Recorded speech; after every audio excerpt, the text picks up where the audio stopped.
Welcome back to Good Day State Line. It is Oregon Takeover week, and we are kicking things off with Erin tonight at the Oregon Park District. She's the executive director. Thanks for having us. Thank you for being here. Couldn't be a more beautiful day. Agreed. We'd like to say it's always like this at the Oregon Park District, but I'm sure every once in a while it rains. In our minds, it is always like this. So tell us about all the fun things we have to do here this summer. So here at Oregon Park District, or at the Park West, we are a community park. This is our largest community park, and here you'll find baseball fields, soccer fields, a lot of different amenities. We have our splash pad, a fully inclusive, handicap accessible playground. We have a Sona arch, and behind us we have the Toro Court.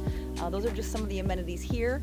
At a lot of our other parks, there are a multitude of other opportunities, including river fishing. We have an overlook above the dam. We have walking paths. We have a lot of different connectivity through other community organizations. Cool. And partnerships that allow us to provide a lot of different opportunities to the community. So I want to talk about this park because it's like one of a kind-ish, right? It is, yes. This is Toro Court, manufactured by Yelp, and it is the first one in the United States, and we opened it in 2020. How in the world is it the first one in the United States? So fortunately for us, we have a really good salesman through our playground company, and the playground company turned us on to this and identified it as a unique opportunity. We are always looking for unique opportunities, and we jumped on it, not realizing at the time that we would be the only one in the United States to begin with, but here in Oregon, we're always looking to look for new things. Yeah, so tell us a little bit about like what you do in there. So in there, it is four-sided soccer. There are 4 goals, and essentially you're trying to cycle through any of the number of the games that we have available, but you can play with all ages. Right before you guys got here, the consumers from the Village of Progress were here enjoying a game. And the nice thing is it's intergenerational, so we can have all ages out here. We have grandparents with little kids. I can play with my kids and not feel like I'm completely overwhelmed. So it's nice because we can have so many different age groups out here at the same time. Yeah, you don't have to chase after the ball. Correct. That's a big one. I also feel like you could play with just 2 people, or you can play with maybe like 8 or 10. I don't know what the capacity is. We've actually noticed through our soccer league, a lot of our coaches use this for practice. Oh, cool. Because it's a lot of foot skills and the ability to practice small sides, passing, different things like that. So we have seen teams practice with up to 8 on the court at one time. All right, Erin, so we made it to the Boardwalk. Tell me about this because it looks pretty impressive.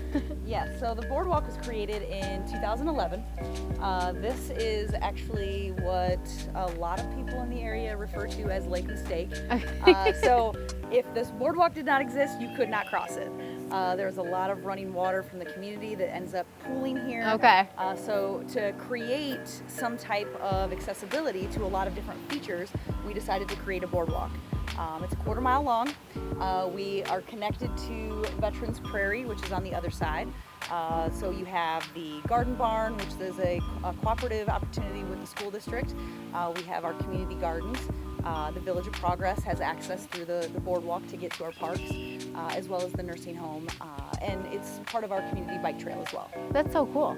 So before this was here, you had to drive around, basically. You had to drive around. You didn't have any access to get across. That's really cool, and I bet, we're coming out of, thankfully, like not the worst year ever, 2020, but I bet like something like this was really awesome for the community when there wasn't a lot to do and you couldn't get out and go about inside, but at least you could get to where you wanted to go on the other side of town. Exactly, and the nice thing is creating that accessibility. Yeah. Because otherwise people would kind of dead end here at the park. Sure. And they would turn around and maybe loop through the park. Now they have a consecutive loop that they can utilize that kind of expands that opportunity from a recreation perspective. Sure. What's your favorite part about working with the Park District? Definitely the opportunities we get to serve the community with. There's a lot of different creativity that goes into our programming. Our staff is fantastic. We have a lot of longtime staff members who, when you talk about the history of the Park District and being created in 1966, there's a lot of us that go back far enough or have access to that information to have some relevance to the information that we have to share with the community. But really the programs and the things we get to do with the community, because it's a great community. Liz and I were just talking about how a lot of the different organizations and the city leadership has really taken off over the last few years, and it's nice to see everybody working together. Yeah, and it's nice to even come as a visitor and realize that yes, there's a lot here for the community of Oregon, but there's so much. I feel like everything we saw today, I'm allowed to do too. Exactly. Yes, we are definitely inclusive of our residents and our non-residents, and we do serve a lot of non-residents, not only with the park activities, but also our programs. And it's nice to see people from all walks of life coming in and utilizing the parks and the programs the way that they were meant to be utilized. Yeah, this is another stop that grandkids and grandparents can enjoy together. They just might go at different speeds. Exactly. Walkers, bikers alike, we get it all. Awesome. Well, we have even more with the GDS Oregon Takeover coming up next. We are headed to Lots. We're going to meet with Greg.